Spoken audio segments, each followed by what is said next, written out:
I am welcoming everyone. Hello and welcome, everyone. I think a few of you have already been here because, as long as we were talking.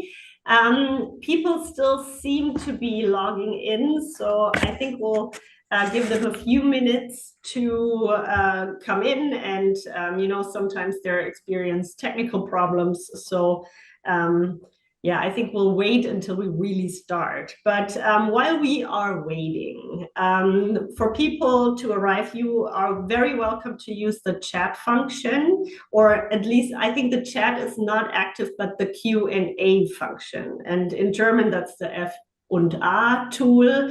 You can usually find that at the bottom of your screen. And we have also prepared a concept board, which you may want to use to share your reading impressions or your questions.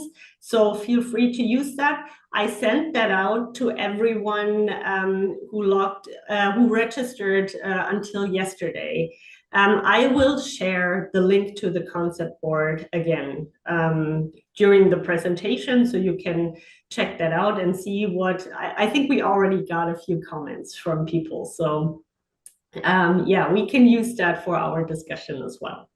And before we will be introducing our first speaker, please allow for some housekeeping matters as well. I already told you that you will not be able to use your microphones, and you cannot turn on your cameras, but you can use the Q&A tool, and you are very welcome to do so during every lecture and during the discussion, and we will try to include your comments and questions as many as possible. So please let us know what you think, and let us know your ideas and your questions, and we'll pass them on to the speakers and the panelists. Once again, a warm welcome to everyone. Let me just real quick share my screen so I can give you a quick overview about today's just a second about today's event. So here we go. Can you see that? Just wait. Yeah. Okay. Perfect.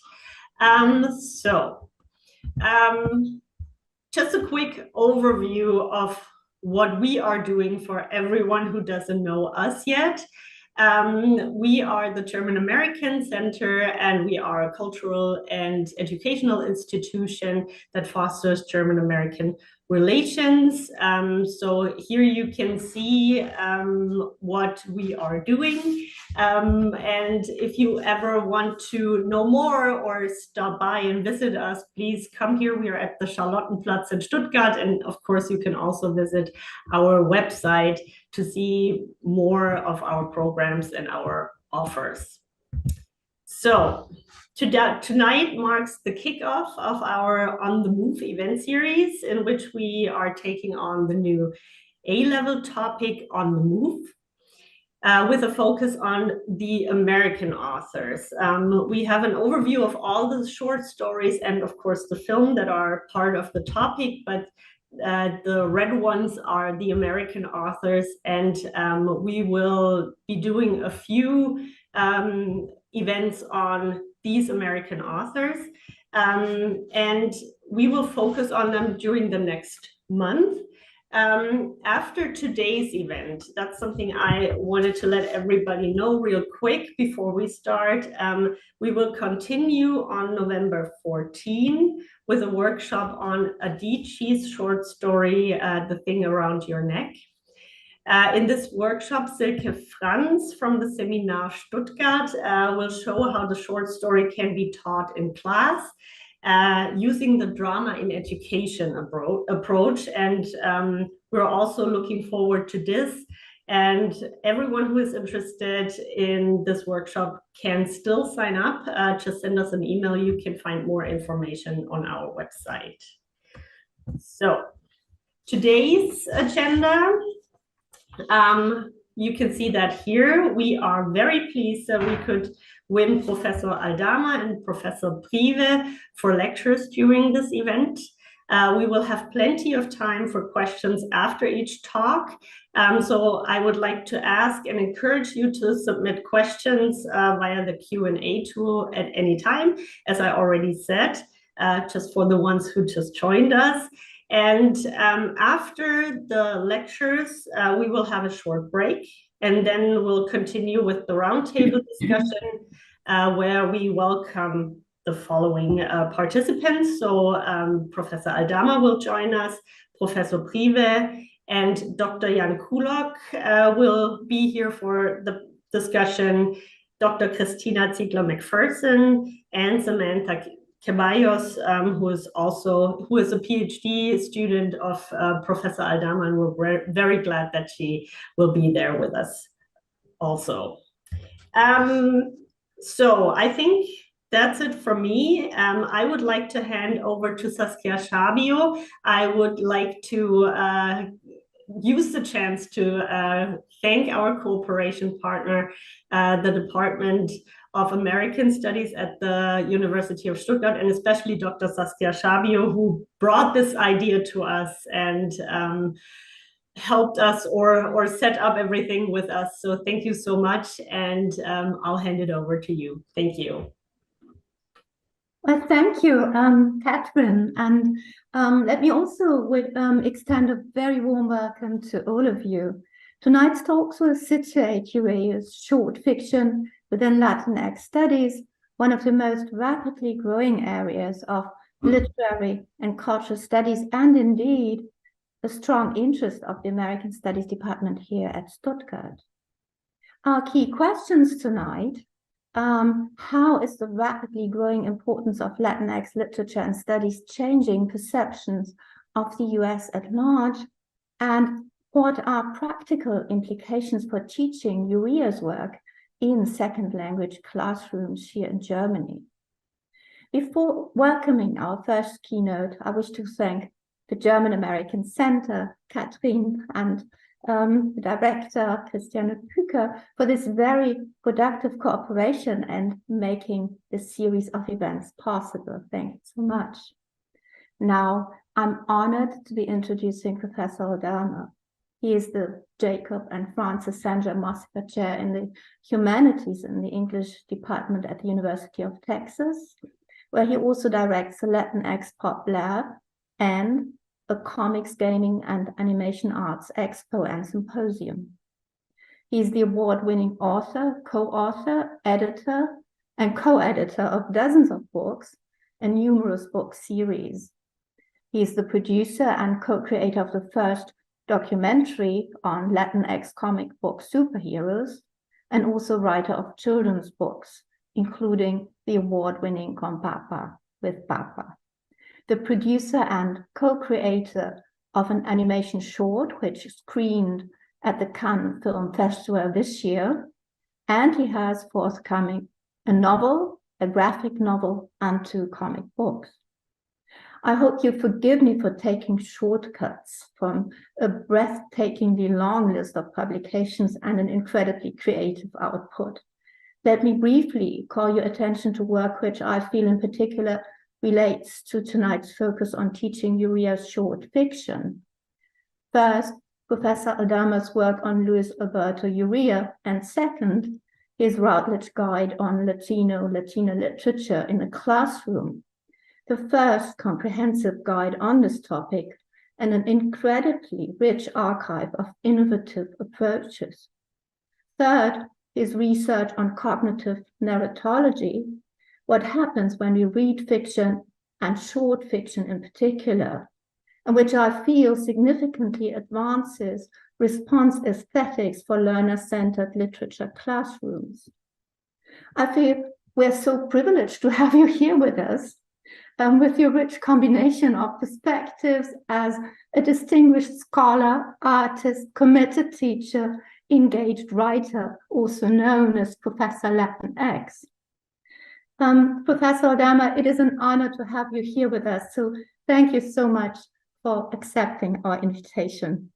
The pleasure and honor is all mine. And thank you for that lovely introduction. I'm very excited to be here in this incredibly important initiative and to be helping shape how this moves forward.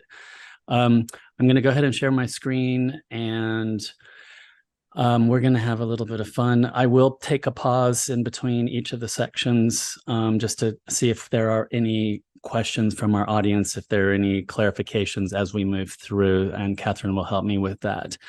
So, this is, I love that we're doing this, that you're doing this in Germany, and with teachers, future teachers, current teachers.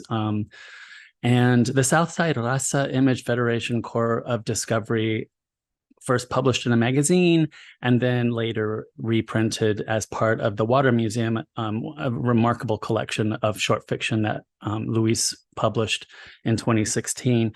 But I think what's important, it is important to understand with our students these very maybe short histories of the material production and circulation of our fiction and our stories, where they're coming out first, where they're reappearing, the contexts. The Orion magazine has its own very specific audience, right? And nature, etc. And then the Water Museum is going to have yet another audience, which sometimes can play in tension with or in harmony and concert with the ideal readers that are being constructed by the fiction itself. And we'll talk about ideal readers in just a minute. It's really important, as we all know, and of course, our time in the classroom does have constraints, but it's very important for us to consider how the particular fiction that we're working on with our students exists within a larger body of work, a larger tradition of Latinx literature, Latina literature, that goes all the way back into the 19th century. It's a tradition that's rich and very varied. It's a history filled with gatekeepers and filled with those who are pushing against those gates to open new spaces for new authors and new readers to experience what the authors are creating. We see in Urrea already several themes. Identities, of course, ethno-racial, class, gender, even sexuality in this short fiction, violence, internalized, borders between nations, within communities, family, intergenerations, and language, the significance and incredible importance of language in the shaping and helping shape this story world. But before we go into the specifics of some of these areas, it's important for us to keep in mind that some of our teachers might be unfamiliar with some very basic terminology, terms, used concepts, etc. Identifiers. There's a history behind each of these different identifiers. Briefly, Hispanic, something that we have felt to be imposed on us and our communities by a government, specifically a government census, to collect data on demographics, a top-down identifier. Latinx, Latina, Latino, Latine all have their anchors and specific histories as well. Latino, Latina, gendered, but serving a very particular function, purpose to be more, say, pan, accepting of all of the different Cuban, Central American, Mexican American, all the ancestral heritages that inform our community on a big scale. And then within that, some important qualifiers or introductions of identifiers that some of us use by choice, not by imposition, on anybody else, like Latinx, to remind people of the fact that something like Latina, Latino is gendered. And there are many in our community that don't identify along those binaries. Latine also being a little bit more, say, attuned to the Spanish language, and some choosing to identify Latine, also non-binary.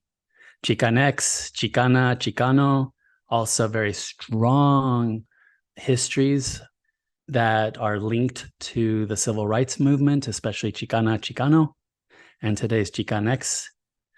And then there are regional differences and self-identifiers like Tejano, Tejana, or Boricua, those from Puerto Rico, having grown up in places like New York. So again, important identifiers for us and for our teachers to have in mind. I know students will have questions about these types of important self-identifiers and those that have been imposed upon us. Now, Latinx literature is a vast, very varied field of study. We have authors coming from Mexican, Puerto Rican, Cuban, Dominican, Central and South American ancestries. And each one makes decisions about how they're going to weave in or not these particular experiences, these particular references, analogies, in and through language, thematics, characterization. It's important to keep in mind that while Urrea's story is situated within a bigger body of work, that bigger body of work is informed by all of these different ancestral heritages. Mexican is not the same as Puerto Rican, Cuban is not the same as Dominican, Central and South American is not the same as Mexican. At the same time, we do share common denominators, shared histories of colonization.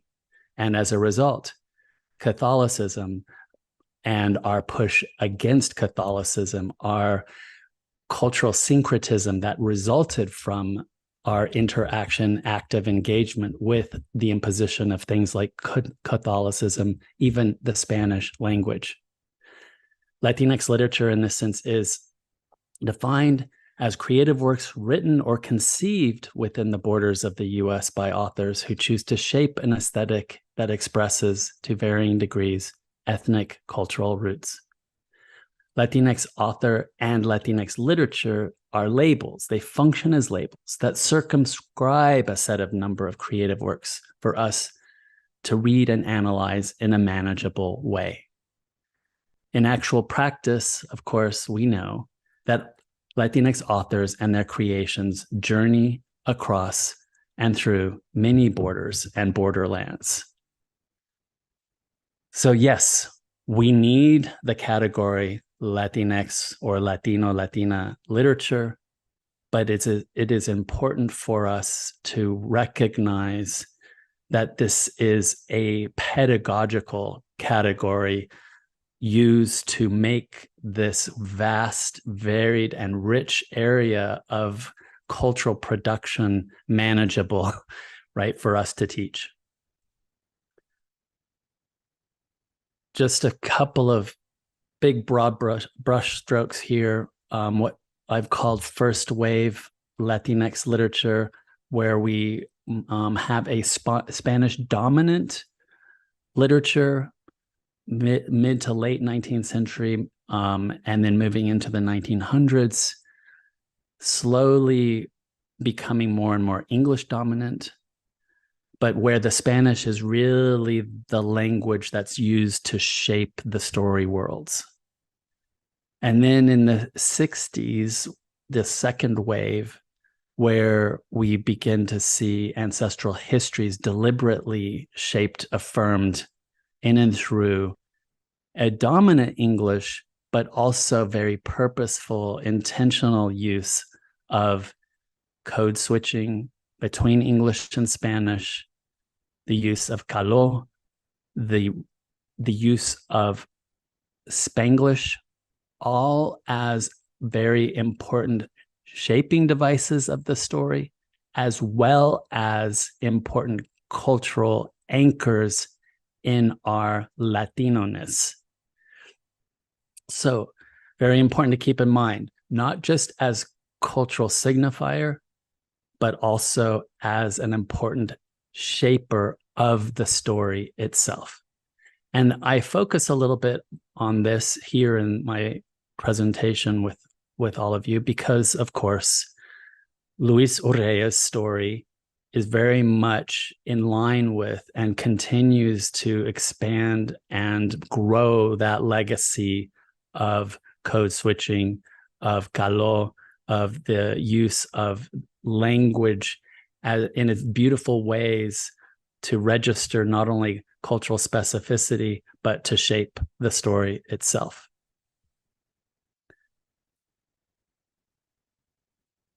So sorry, let me just move back here. So yeah, language is just to remind us here, language is a key ingredient in Latinx literature. It is the use of language that gives a creative work its rhythm and unique stylistic stamp. It's, as I had mentioned already, in and through language that these worlds, story worlds, Latinx story worlds are given shape.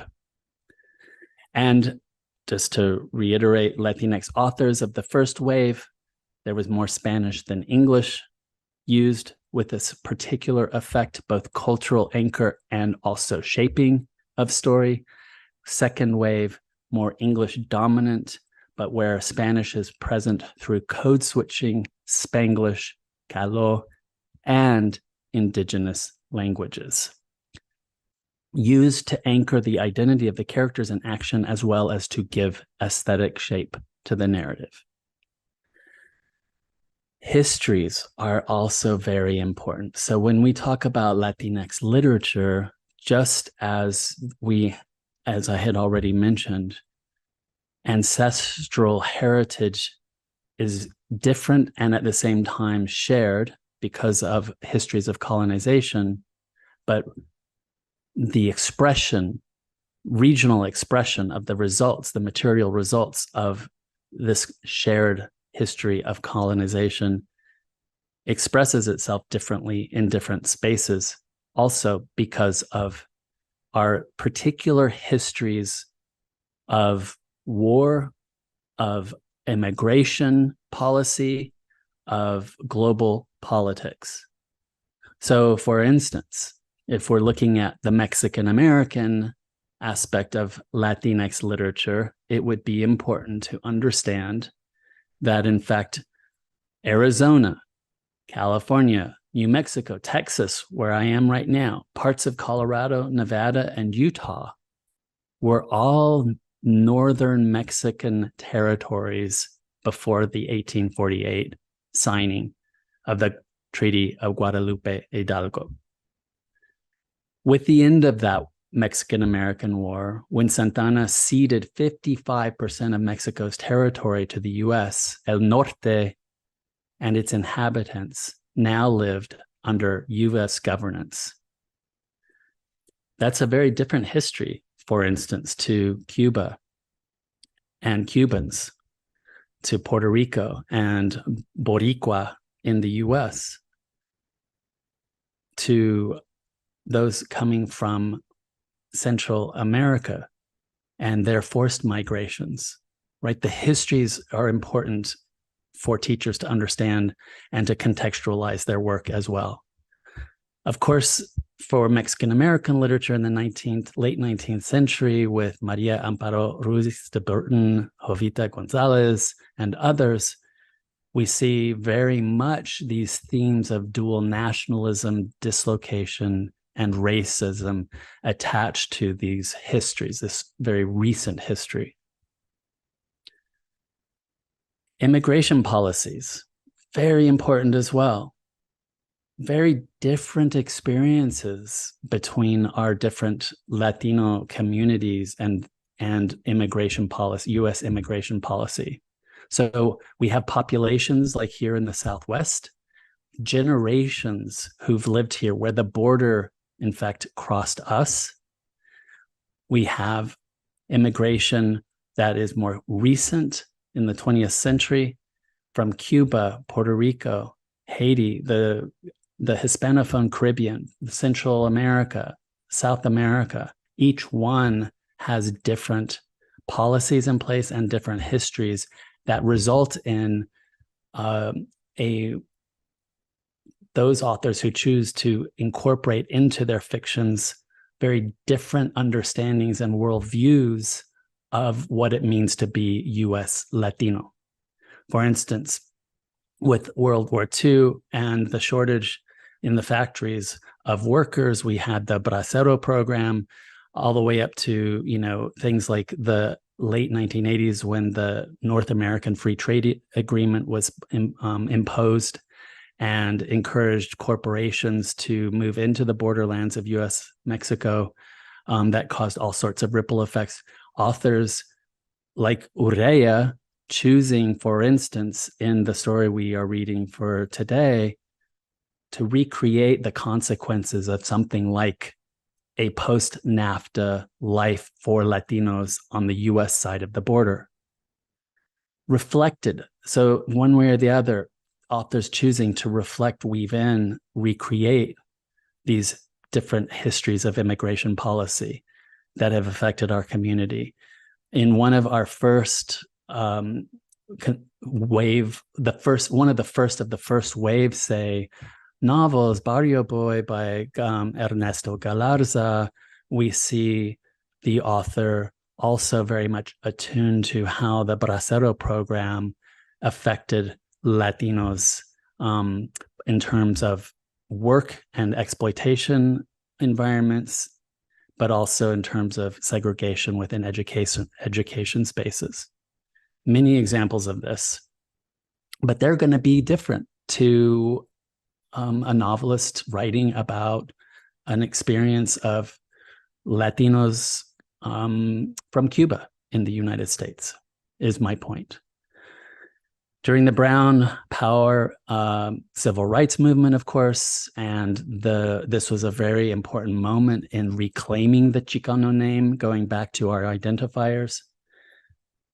Chicano before that had been used as a pejorative term by more bourgeois, well-off Mexicans to refer to farmers in the early part of the 20th century, a pejorative term. During the Chicano Brown Power movement, we had Chicano and Chicano with an X to reflect our Nahuatl ancestral indigenous language was reclaimed as an important politicized ethnic identifier.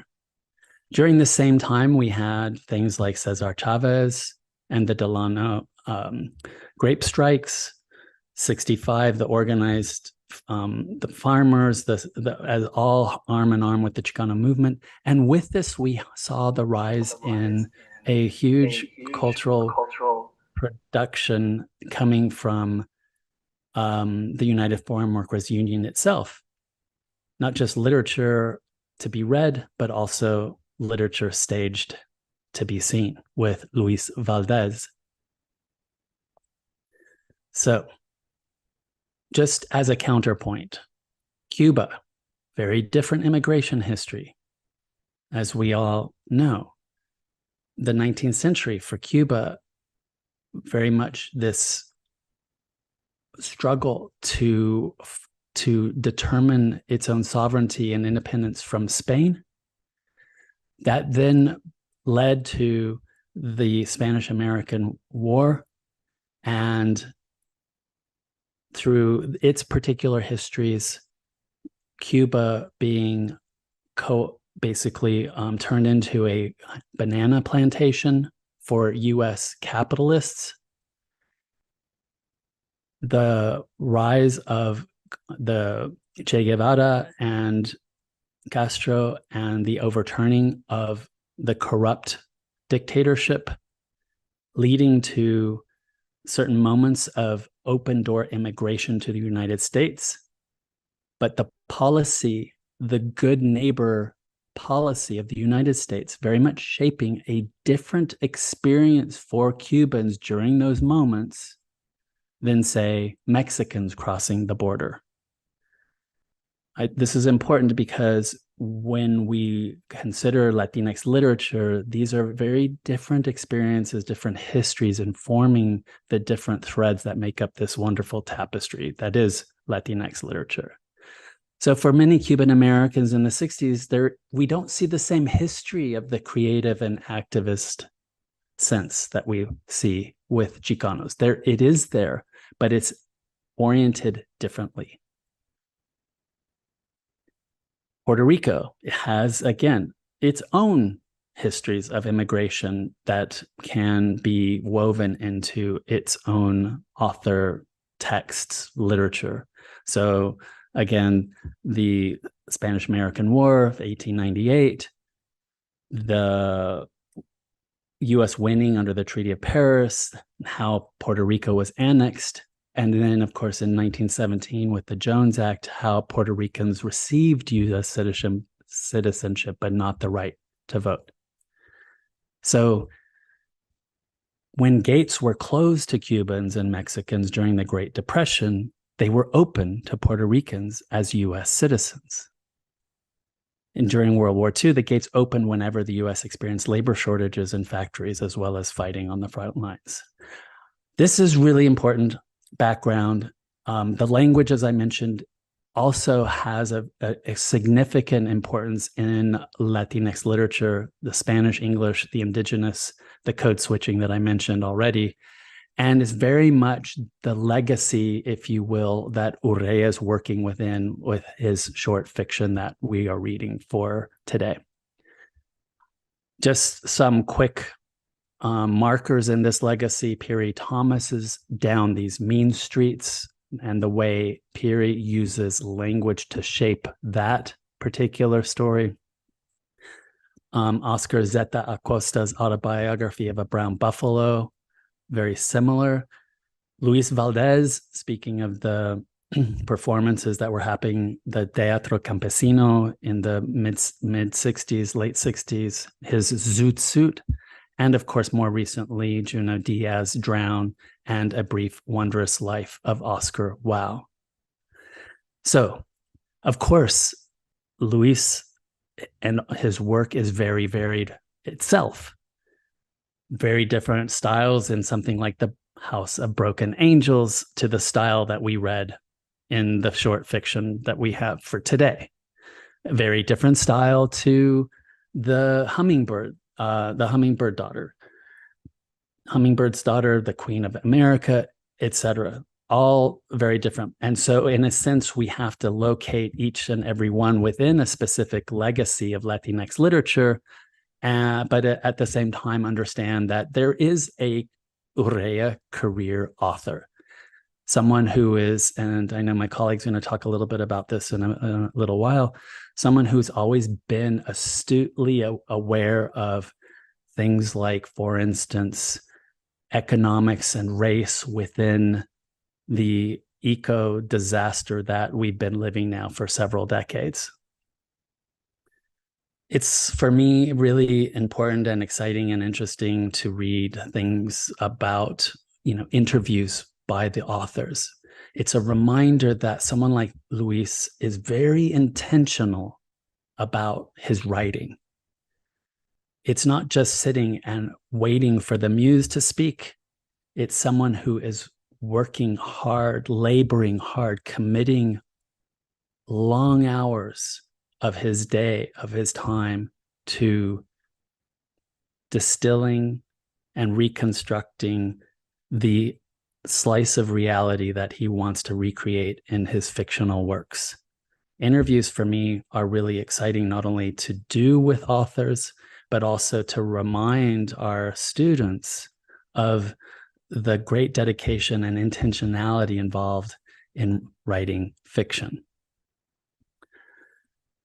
Yeah, so here are some highlights from one of mine with Luis. And, one of my questions for him was, have we arrived, as Latinx authors? And I love that he's critically optimistic, right? And still recognizing that there is a lot to be done, and in terms of the struggle and the fight to open doors, to basically eliminate these walls, the gatekeepers for publishing, but at the same time, someone who is optimistic. Now, I want to take a quick pause and ask if there are any questions. This was a big contextual framing of the work, but if there are any questions so far. Can you hear me? Yeah. Sorry, I had to relocate. So we have one question so far. That is, how important is language as an identity marker for Latinx people? Mm-hmm. Not only for literature, but also for identity. Yeah, really important. So language, accent, all of the things that, especially my generation and before, but it continues today, that have been policed and surveillanced, and even in my case, literally beaten out of me. I was hit with a ruler when I spoke Spanish as a kid in the classroom, and I was hit with the ruler when I spoke English with an accent. When I spoke Spanish, I was told not to speak that dirty Mexican. And when I spoke English and had an accent, I would get hit because of the accent. Now, I mention all of that. Everyone, many of us have different experiences with language, but language as a marker of identity that has been used to surveillance, police, and punish Latinos in the US. So the purposeful, intentional use of and reclaiming of language across languages, in the case of Spanglish or English and Spanish, or code switching, is not only reflective of the way Spanish and English work naturally in our communities. It's a very, in many ways, political, intentional move to push against all of those forces that have told us we cannot be who we are, say, naturally. So that is, I hope useful for our audience member. Thank you. Good. So now we talk about we get into the nitty gritty. And of course, we all love close readings. When we teach our literature courses, that's the part that I have so much fun with, guiding our students in and through the close readings. But as I just emphasized, we need to contextualize those close readings, not only out of respect for the traditions and the histories, but also it will enrich our close readings if we have, right, these contexts in mind. Now, with something like the story we're reading for today, we're going to look at narrative voice, temporality, style, characters, implied narrator. So the narrator that we construct in our mind telling the story, and of course, the implied reader, the, say, ideal reader we have that the story constructs as we're reading the story.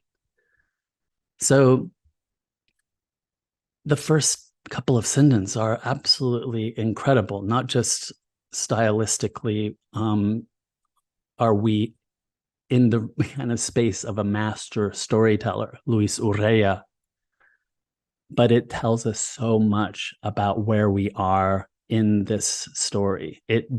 Within a couple of sentences, he's already begun to build a story world for us in the construction of this narrator and the details that are being shared with us.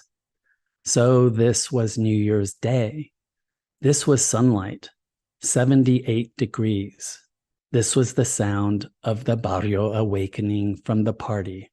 Doves mourning the passing of night, pigeons in the dead palm trees, chuckling amid rattling fronds, the mockingbird doing car alarm and church bell iterations in Big Angel's olive trees in front of the house. Junior pulled the pillow over his head. It was those kids with their big wheels making all that noise. So already with our students, we're going to be asking them, how is this story establishing a setting? What kind of voice, what kinds of images, what kinds of words? Where are we? Obviously, if it's New Year's Day and it's 78 degrees, we're somewhere probably not in Germany.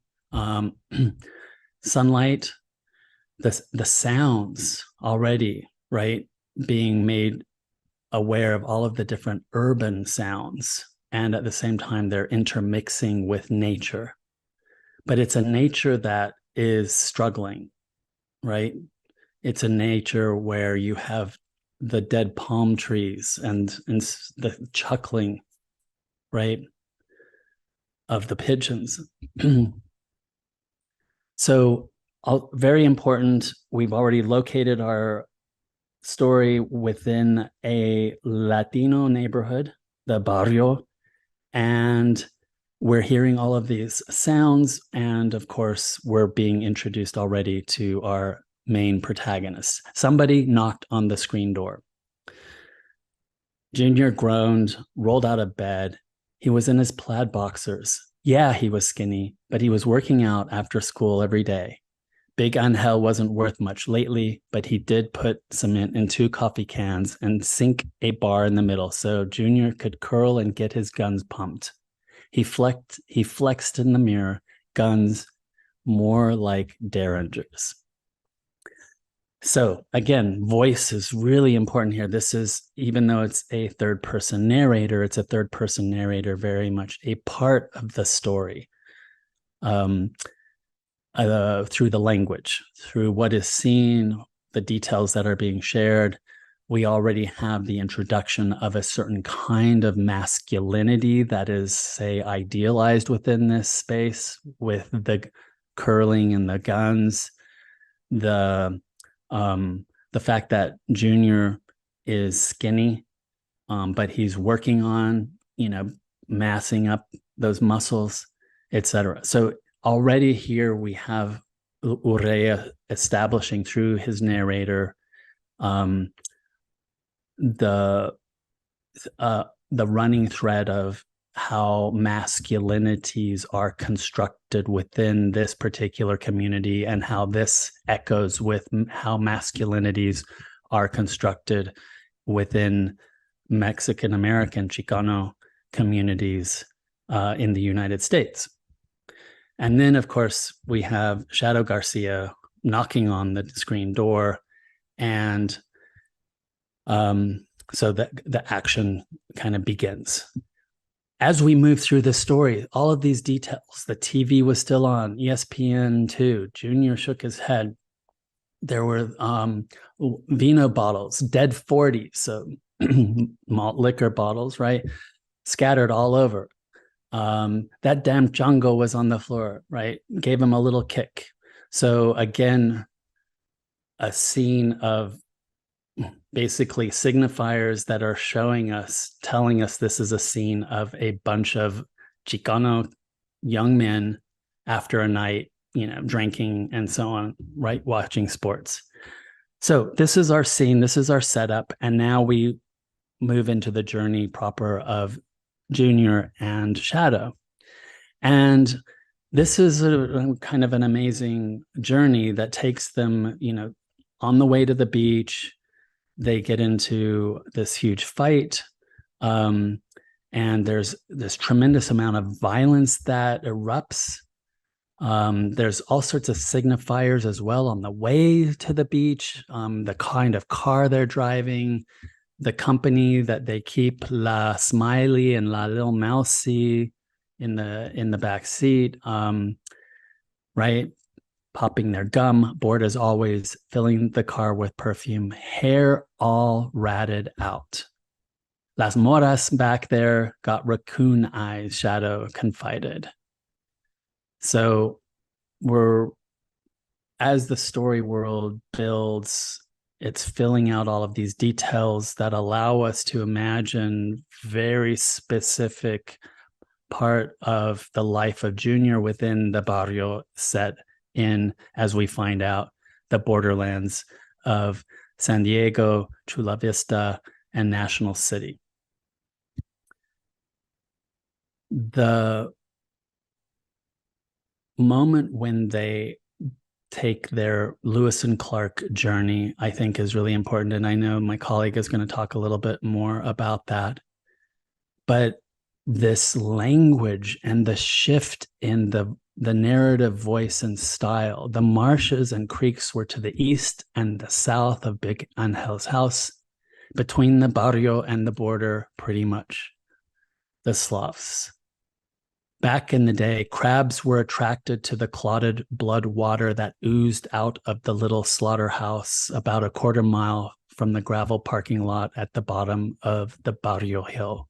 Big Angel could catch some supper down there. Nowadays, nobody went down there except maybe Chango. The story continues. They carted the canoe over their heads. The story continues. Soda cans crushed flat in the gravel had faded pale orange in the relentless sunlight. The story continues.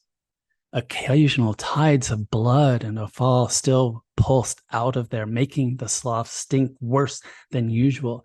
It looked like the blood wasn't flowing that morning. They heaved the canoe into the sludge that passed for water, and it hit with a flat smack. So we move from the very localized domestic scene, very hyper-masculine scene. Junior stands out from that as a very unique character that Luis wants to construct because he's a nerd. He loves reading. He does the homework for all of his homies, his brother's homies. Doesn't quite fit in. And then he and Shadow take this journey together. Lewis and Clark kind of reboot journey in and through an area of the borderlands, reminding us that Chicanos, those of the socioeconomically marginalized and disenfranchised in the US, are not on the radar. They are treated as subhuman. This is the waste that results from things like NAFTA and capitalism in general, and that has been destroying the lives of people living on either side of the US-Mexico border. So this journey is more than the two of them learning something about one another. It's a journey that is also showing us something about the effects of those who have been disenfranchised in the United States. They kept cutting south as they paddled west. They went into the darkness under the I-5 where they could hear the whoosh of the cars overhead, the thrum when trucks went by. The whole bridge changed and clicked as the story unfolds. Under the boat, there was a swirl of curious sunfish. Check it out, Shadow said. He dangled a finger in the water and wiggled it. Several of the fish rushed over and tried to nibble it. This delighted Shadow, and he insisted on playing this game with the fish, even though his antics threatened to capsize the canoe. It continues. They were going far now. They couldn't even see the hill anymore. Total silence. Junior looked up on the bank, bushes and planks and boxes and a lean-to. Shadow, he said, check it out. As they floated by, carried now by the current, they saw faces staring out at them from the bushes. Gaunt, haunted faces, silent Mexican men hiding from the border patrol, waiting for night, One raised his hand in a silent greeting. Shadow and Junior dug in with their paddles and moved downstream. They paddled past a wrecked car sitting beneath a bare tree. Chickens scratched around the chassis. The story unfolds. White trucks skidded to a stop on the banks and bullhorns commanded them to beach the canoe. Shadow was mouthing off because he even got out of the boat. Mouthing off before he even got out of the boat. Fucking racist. I'm an American citizen. That's right. But it turned out he wasn't USA all the way at all. When the Border Patrol agents got them to the station, they discovered that Shadow Garcia was illegal.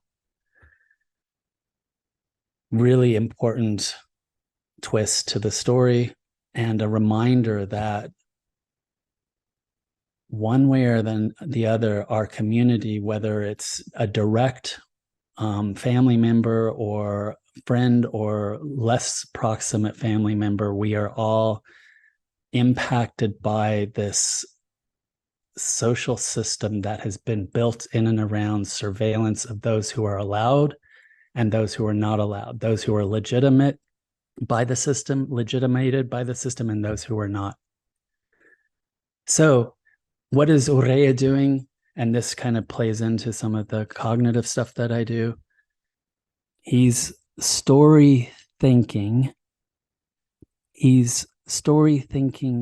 And by story thinking in and through Latinx slices of reality, he's story making in ways that create and make new our perception of what it means to live in the US-Mexico borders, what it means to live in Latinx families under constant fear of deportation, under constant surveillance. What it means for someone like Junior, who doesn't quite fit the mold of the Latino masculine identity. What does it mean for some of our members of the community, people we know, in fact, having grown up without the knowledge, in fact, that they came across the border without papers? What does that mean in terms of the constant state of vulnerability and fragility for our communities? What does it mean that we have someone like Urrea choosing to shape his story, not from an omnipresent outsider perspective, but from a third person knowing, regionally anchored, linguistically, say, qualified perspective that provides this twist to a story? This is story thinking that's innovating our story making. For our students, it's important to understand that story thinking, which is not just reproducing business as usual, A equals B equals C, but thinking about how Latinx identities, experiences, ancestral histories can take us from A to Z to F to G on a journey that ultimately opens them to new ways of seeing, feeling, and thinking about the world. It can expand our understanding of our active creation and active reception of storytelling in all its form. It can enrich our understanding of how stories situated within specific social, political, linguistic, historical contexts can open us and enrich to how stories make new our perception, thought, and feeling about the world in materially transformative ways. Thank you.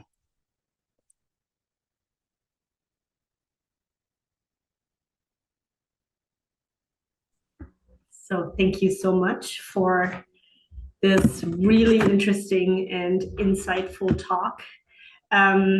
Especially for us, that's really interesting to get this American perspective and this Latinx perspective. We do have a few questions coming in. So the first question we have is, in one part of the story, Shadow is referred to as Shadow Boone. In another one, near the end, he is instead referred to as Shadow Garcia. Do you know what the reason for these two names is? I don't know the reason, but let me well, that they're like Django and Junior, all of these names that are used, it's important not only to understand them as colloquial actual terms of kind of endearment within our community, but that also again reflects on the choice of the kind of narrative voice shaping the story. It's not a narrative voice that wants to be distant from and evaluative and say judgy. It's a narrative voice that very much wants us to feel like they are a part of it. So I think that's just one more signpost for us to feel the genuineness of this particular story. Yeah. We have one question that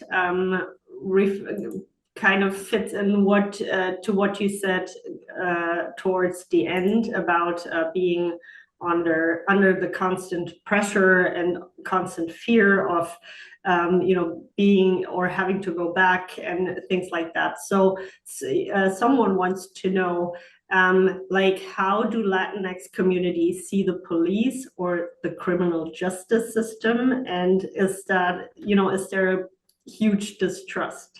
Yes, and the simple answer is absolutely. And in fact, Samantha, my PhD student who's with us right now, we were just talking about this recently.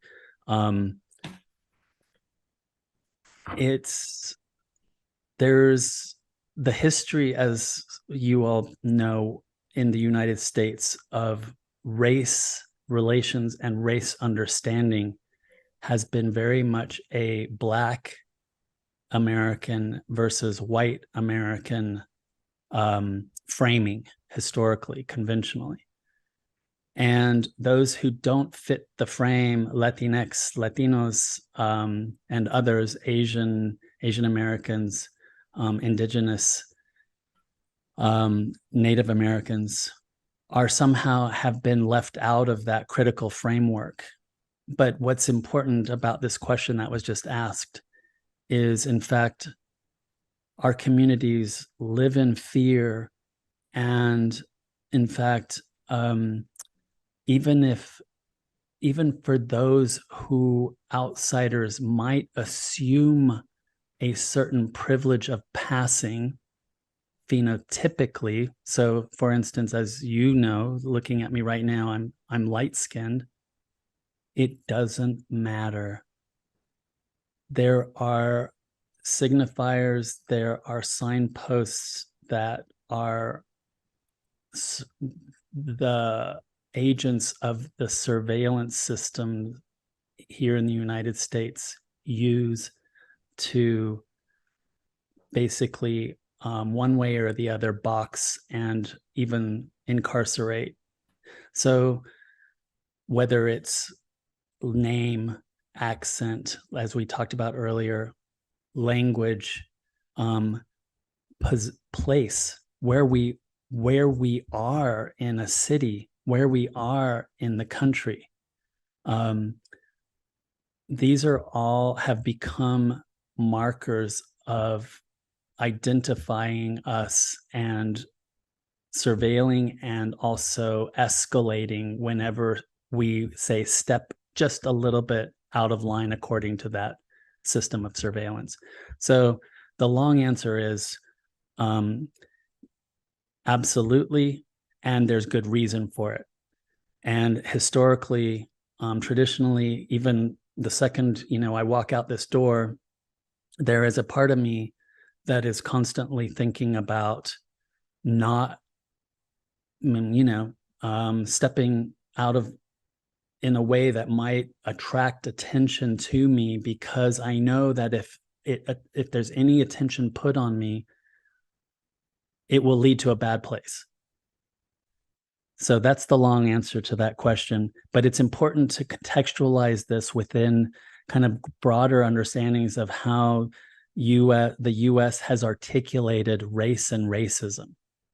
And we're still trying to broaden and open conversations to be inclusive of those outside of the Black experience. We are not saying the Black experience of race and racism is not valid. We're saying absolutely, but what we're saying is that the system affects all communities that have been historically disenfranchised in the United States.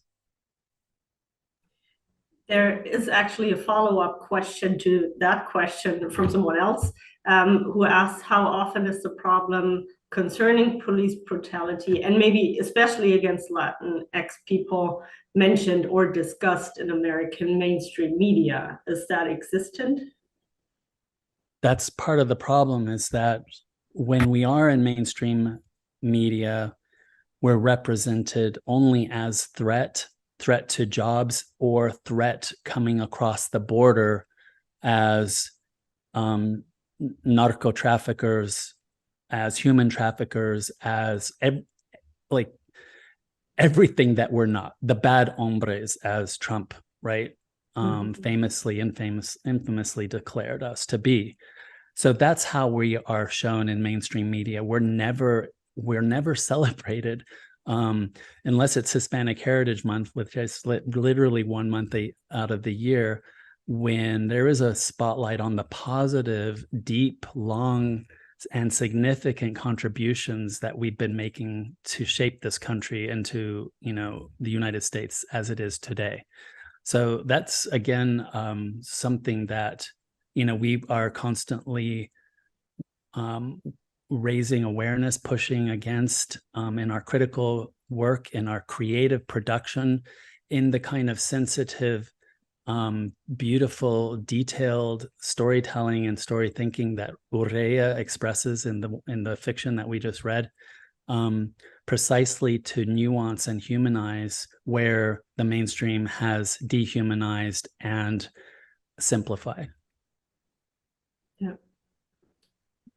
And next question we have is there a difference between how Latino women and Latino men are perceived in the public and also treated? Absolutely. So typically representation in terms of gender hypersexualizes Latinas. A good example is Gloria on Modern Family. Also, Latinas not only have hypersexualized, but again, going to Gloria as an exemplar, usually the butt end of jokes. This, even in video games, we see when Latinas appear in things like video games, which you would think is, and anyway, it's everywhere. The costuming is very male gazy. It's very hypersexualized. The Latina playable characters, the few that are there, are not exactly smart like Gloria, etc. The Latinos are also hypersexualized in different ways. For instance, usually the Latin lover somehow surfaces in weird, odd ways. An example that I always turn to is Michael Peña's character in Chips. And he, in the movie recreation, that I think 2016, he's a compulsive masturbator. That is his characterization in a 21st century movie. So hypersexualizing in slightly different ways. And of course, the more broadly speaking, the mainstream representing Latinx as threat to job, threat to nation, threat to family, in a very conservative, in the sense of conservation, and and very white way. So yes, absolutely a problem. And everything that we're doing in a way is pushing against that to humanize again, as I mentioned, and to give nuance. Yeah. Dr. Schabio, quick question. Do we have time for one more question, or do we have to move on? So I feel if there's are still questions in the chat, then I think would be great to have them. I think so too, and we have one really interesting question about the story again. And that's the last question. So, how realistic is the plot twist in the story? Is it plausible that the character Shadow did not know he is undocumented, with his parents never having told him, even as a teenager, believing he's a US citizen? Or is this more of a stylistic move? No, it's absolutely, I can tell you, and I'm sure Sam could also tell you, I have a niece that came across when she was about 3 years old, and the family decided never to tell her until she was an adult. And so it happens for different reasons, but mostly for the reason of this fear of a child mentioning something in a context that leads to dramatic consequences, deportation. So the dreamers, as we all know, many of the dreamers that came over as children, as young folks, especially the children, grew up without knowing, in fact, how vulnerable they were. Yeah. So, and one last, more or less comment on the previous question about the different names. Maybe the name changes indicate fluctuating identity, you know, hinting at the illegal status. Do you think that's possible? I haven't thought about it, and I don't want to overstep here without having given it some thought. So, yeah. Okay, so we have all the questions. Thank you everyone for asking these interesting questions, and thank you, Professor Aldama, for answering them and giving such an interesting and insightful talk. Thank you.